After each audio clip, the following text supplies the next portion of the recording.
खेसारी लाल मात्र एक दिन में ऐसा रिकॉर्ड बना दिया कि खेसारी लाल भोजपुरी इंडस्ट्री में कोई बनाने वाला अभी तक कोई पैदा भी नहीं होगा।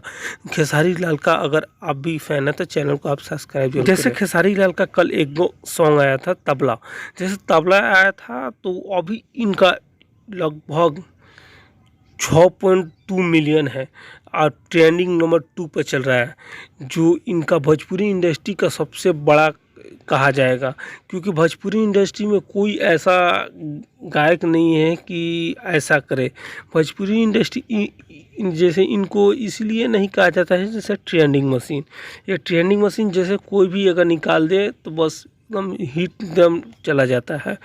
इनका अभी कल जैसे कल आया था तबला, जो ट्रेंडिंग नंबर 2 नंबर पे है, अभी 1 नंबर पर हो सकता है कि आज तक पहुंच जाएगा, इसलिए इनको ट्रेंडिंग मशीन नहीं कहा जाता। जब खेसारी लाल का जब सॉन्ग आया था, जब 6 आया था छठ के टाइम, तो सब के सब ट्रेंडिंग में चला गया था। तो खेसारी लाल के इसलिए इनको ट्रेंडिंग मशीन नहीं कहा जाता है। इनका लगभग ये भी गाना आया है तो तबला, वो भी एकदम हिट चल गया।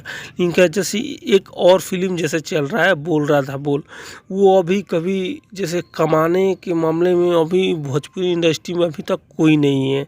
अभी सब लगभग अभी तक 10 करोड़ से ऊपर कमाई कर चुका है ये फिल्म बोल रहा था बोल। अगर आप इस जानकारी से संतुष्ट हैं तो चैनल को सब्सक्राइब